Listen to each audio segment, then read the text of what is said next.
የትዳር፣ የጉዲፈቻነት፣ የስደት፣ የማንነት ፍለጋ የትጉህ ሰራተኝነት ታሪክ ብቻ አይደለም። 3 አህጉራትንና 3 የተለያዩ ባህሎችን ሀያል ውህደት ታሪክ ነው። ከኢትዮጵያ ገጠራማ መንደር ተነስተው ዓለም አቀፋዊነትን፣ ሰብአዊነትን፣ ዝናን ያላደበዘዘው መልካም ምግባርን የምንዳስስበት ዝግጅት ነው። በስዊድን አድጎ የአሜሪካ የምግብ ዓለም የመራውን ዓለም አቀፉ ሼፍ ማርክስ ሳሙኤልሰን፣ ከጎኑ ደግሞ ኢትዮጵያዊቷ ኢንተርናሽናል ሞዴል በጎ አድራጊ ማያ ኃይሌ የጥንካሬና የውበት ተምሳሌት ሆነው እናገኛቸዋለን። እናት ምድር የለገሰቻቸውን ዓለም ያጀበውን ፍቅር ያጣመረው ታሪክ እዚህ አለ።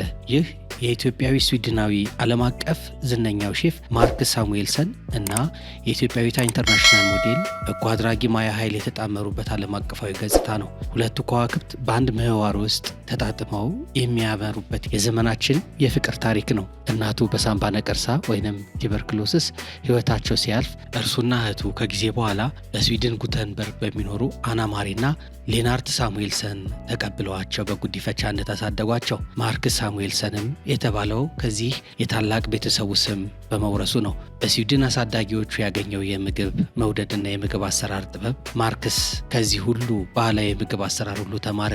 እንደ አያቱ በሚቆጥራቸው ቤት ውስጥ አሳ ሲጠብሱና አዲስ ትኩስ አትክልቶችን ሲጠቀሙ መመልከቱ የዓለም አቀፍ የሙያው ጉዞውን የመጀመሪያ መሰረት ሆነለት። ይህ ዝናን ያተረፈበት ይህ የምግብ መድረክ በ24 ዓመቱ በኒውዮርክ በሚገኘው አቪጌት የተሰኘው ታዋቂ ሬስቶራንት የምግብ ቤት ውስጥ መሪ ሼፍ በመሆን የኒውዮርክ ታይምስ የ3 ኮከብ ደረጃ በማግኘት በታሪክ ትንሹ ሼፍ ሆነ።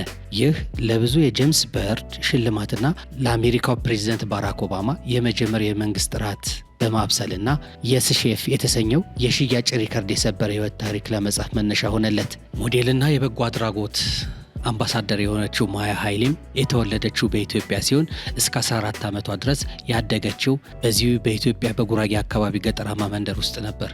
ቤተሰቦቿ በኋላም ወደ አምስተርዳም ኔዘርላንድ በመሄድ የሆላንድ ባህል አዋህዳ አደገች። በኒውዮርክ ከተማ በ21 ዓመቷ በአጋጣሚ በቡና መሸጫ ቤት ውስጥ በአንድ የሞዴሊንግ ተመልካች ተገኝታ ወይንም ታይታ የህይወት መስመሯ ተለወጠ። ከነርስነት ህልሟ በመነሳት ወደ ፋሽን ዓለም ገብታ ኤልታና ኔክስት ባሉ ዓለም አቀፍ ኤጀንሲዎች ተወከለች። ቁመናዋ፣ ውበቷ፣ በካሜራ ፊት ያላት መረጋጋት የፋሽን መድረኮችን እንድትቆጣጠር አድርጓታል። ማያ የሞዴሊንግ እንደ መድረሻ ሳይሆን እንደ መነሻ የምትመለከት ሴት መሆኗን በተለያየ ጊዜ ገልጻለች። 4 ቋንቋዎችን ትናገራለች፤ አማርኛ፣ ጉራግኛ፣ ሆላንድኛና እንግሊዝኛ። የበጎ አድራጎት ስራዋንም በማጠናከር የዩኒሴፍ ቀጣይ ትውልድ ግብረ ኃይል አባል በመሆን የልጆች የጤናና የትምህርት ጉዳዮች ላይ ትኩረት አድርጋለች። ማርክስና ማያ ሁለቱም በኢትዮጵያ ተወልደው በሰሜን አውሮፓ ስዊድንና ሆላንድ ያደጉ መሆናቸው በኒውዮርክ በጋራ ወዳጆቻቸው አማካኝነት እንዲገናኙ ምክንያት ሆነ። መጀመሪያ ላይ በስፖርት በአውሮፓና በባህል ላይ ሲነጋገሩ ብዙ የጋራ ነገር እንዳላቸው ተገነዘቡ። ጥንዶቹ ለ3 ዓመታት ከተገናኙ በኋላ በ2009 ዓ.ም በኢትዮጵያ ውስጥ ባህላዊ የጋብቻ ስነ ስርዓት አደረጉ። ይህ ቤተሰቦቻቸውና ከዓለም ዙሪያ የመጡ እንግዶች የተገኙበት አስደናቂ ባህላዊ ሰርግ በመሆኑ ለብዙዎች የትዝታ ታሪክ የተፈጠረበት ክስተት ነበር። ሁለቱም በሙያቸው አናት ላይ ሆነው በኒውዮርክ ሃርለም ውስጥ መኖር መርጠዋል። ማርክስ ታዋቂውን ሬድ ሮስት ሬስቶራንት በሃርለም መስልቶ የአፍሪካን የስዊድንና የአሜሪካን ምግብ ባህሎችን አዋህዷል። ማያ ደግሞ በፋሽን ኢንዱስትሪው በቤታቸውም ሆነው በማርክስ ሕይወት ውስጥ ሰላምና ትዕግስትን በማምጣት የሙያ ስኬትን እንዳጠናከረችለት ማርክስ ይናገራል። ሁለቱም ኢትዮጵያውያን በመሆናቸው ለትውልድ ሀገራቸው ልዩ ፍቅርና ቁርጠኝነት አላቸው። ሼፍ ማርክስ ለዩኒሴፍ አምባሳደር ሲሆን በዓለም ዙሪያ ለሚገኙ ህጻናት በተለይም በኢትዮጵያ ለሚገኙ የክትባትና የንጹህ ውሃ አቅርቦቶች ላይ ትኩረት አድርጎ ይሰራል። ማያ ደግሞ ኢትዮጵያንስ ኔክስት ነምበር ኦፍ 1 ሞዴል የተሰኘ ፕሮግራም በማቋቋም ለኢትዮጵያ ወጣት ሴቶች ዓለም አቀፍ የሞዴሊንግ እድሎችን ለማግኘት ድጋፍና ስልጠናዎችን ትሰጣለች። ሞዴሊንግ እድል ነው፣ ለበጎ ነገር መጠቀሚያም ነው የሚል አቋምም አላት። የእነሱ ትዳር የምግብ፣ የፋሽን፣ የባህልና የሰብአዊነት ድልድይ ነው። ታሪካቸው የሚያስተምረን ከአፍሪካ የተወለዱ ህልሞች ዓለምን ሲያስተምሩና ሊመግቡ እንደሚችል ነው። ማርክስና ማያ ኃይሌ የሁለት ልብ፣ የሁለት ምስራቃዊ አፍሪካ ስሮች፣ የሁለት ዓለም አቀፋዊ ዝና ባለቤቶች ናቸው። በህይወትና በሙያ የጋራ መግባባት፣ መደጋገፍና የበጎ አድራጎት ስራ በመስራት ፍቅር ከድንበር በላይ የመሆንን እውነት በዓለም ፊት አሳይተዋል። የሬድ ሮድስ የኩኪንግ ክለብስ፣ ከኦባማ ጋር የህፃናትና የሰብአዊ ፎቶዎች፣ የሞዴሊንግ ሩጫዎች፣ የመጽሔት ሽፋን ፎቶዎችና ከዩኒሴፍ የበጎ አድራጎት ስራዎች ጋር በመሆን የሰርግ ፎቶዎቻቸው ከልጆቻቸው ጋር ያላቸው መስተጋብር ሁሉ ዝናን ያላደበዘዘው ፍቅርና ሀገር መውደድ ለዓለም ሲመሰክሩ ይስተዋላል።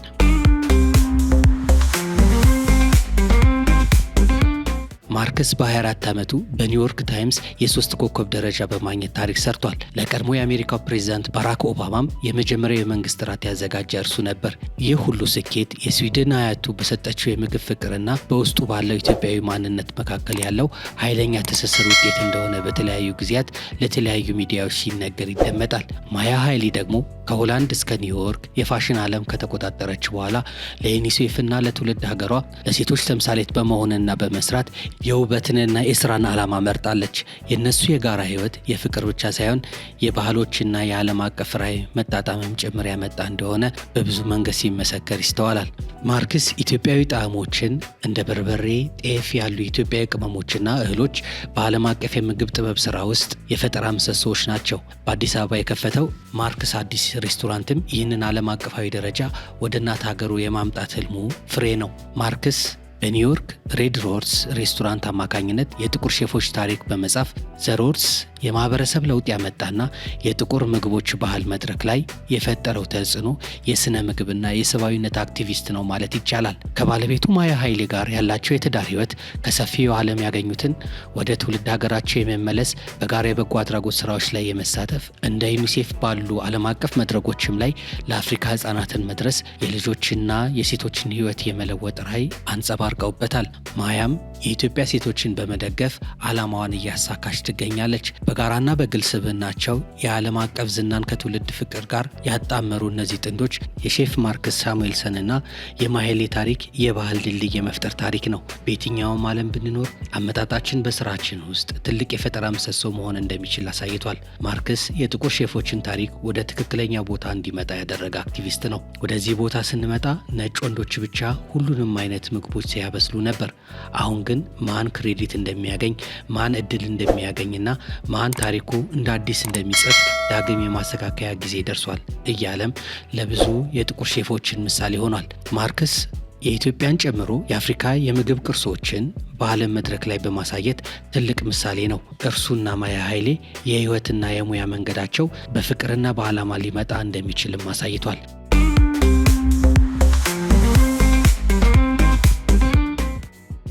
ሼፍ ማርክስ የተወለደው ጥር 25 ቀን 1971 ዓ.ም በኢትዮጵያ አብሮጋንዳ በምትባል አነስተኛ መንደር ሲሆን የህይወት ጉዞ በ3 ዓመቱ በአሳዛኝ ሁኔታ ተጀመረ። በሳምባ ነቀርሳ የተያዘችው እናቱ እርሱና እህቱ ፋንታዬ በአሁኑ ስሟ ሊንዳ ህይወታቸውን ለማዳን 120 ኪሎ ሜትር በእግር በመጓዝ ወደ አዲስ አበባ ሆስፒታል ብትደርስም እዚያው አረፈች። የእናቱ ይህ ታላቅ መስዋዕትነት የሁለቱ ልጆች ህይወት የታደገ ሲሆን ይህ ኢትዮጵያዊ ስረ መሰረቱ የጥንካሬና የፍቅር ታሪክ ሆኖ ቀርቷል። ሁለቱ ወንድምና እህት እንዳይለያዩ በሆስፒታሉ ውስጥ በነበሩ የስነ ልቦና ባለሙያዎች እርዳታ አማካኝነት በስዊድን ጉተንበርግ ይኖሩ በነበሩ አና ማያና ሊናርድ ሳሙኤልሰን ጥንዶቹ በጉዲፈቻ ወሰዷቸው። ካሳሁን ማርክስ ሳሙኤልሰን ተብሎ ያደገ ሲሆን የሳሙኤልሰን ቤተሰብ በምግብ አሰራር ዓለምን እንዲቆጣጠር ትልቁን አስተዋጽኦ እንዳላቸው ይናገራል። ምንም እንኳን በስዊድን ውስጥ በማደጉ ትልልቅ እድሎችን ያገኘ ቢሆንም ጥቁር ሆኖ በማደጉ ግን የዘር መድሎ እንደገጠመው ይናገራል። ለምሳሌ በ16 ዓመቱ ከማክዶናልድ ኩባንያ ውስጥ ስራ እንደተነፈገ ይናገራል። በእርግጥ እንዲህ መደረጉ የዓለም አቀፍ ሼፍነት ሙያ እንዲያጠናክር አበረታች ሆኖ አግኝቶታል። የማርክስ ሳሙኤልሰን የህይወት ታሪክ በኢትዮጵያዊ ስሩ በስዊድን አስተዳደጉ መካከል የፈጠረውን ኃይለኛ ትስስር ይገልጻል። የሳሙኤልሰን ቤተሰብ የቤተሰቦቹ የማንነቱ ውህደት የኢትዮጵያዊነቱ ጥንካሬ ይዞ እንዲያድግ አስችሎታል። ይህ የባህል ውህደት በዓለም አቀፍ የምግብ ጥበብ ውስጥ ራሱን በተለይም አፍሪካን እንዲገልጽ አድርጎታል። በኢትዮጵያ ቅመሞች አጠቃቀም ውስጥ የፈጠራ ምሰሶዎች ሆኖ በሙያው ዓለምን እንዲቆጣጠር አድርጎታል። ማያ ኃይሌም በኢትዮጵያ በጉራጌ ገጠራማ መንደሮች ተወልዳ እስከ 14 ዓመቷ ድረስ ያደገች ሲሆን የማርክስ ሬድ ሮስት ሬስቶራንት የአሜሪካው ኮምፎርት ፉድ ስርወ መሰረት የሚያከብር ሲሆን በሃርለም ማህበረሰብ ውስጥ ከ230 ሺህ በላይ ነፃ ምግቦች በኮቪድ 19 ወቅት በማቅረብና ለአካባቢው አርቲስቶችን መድረክ በመስጠት የማህበረሰባዊ ለውጥ ማምጣቱን እንደቻለ ይነገራል። ጥንዶቹ 3 ልጆች አሏቸው። ይህ ቪዲዮ ጠቃሚ ሆኖ ካገኙት አሊያም ከተዝናኑበት ላይክ፣ ሼር፣ ሰብስክራይብ በማድረግ ቤተሰብ እንዲሆኑ በአክብሮት እንጠይቆታለን።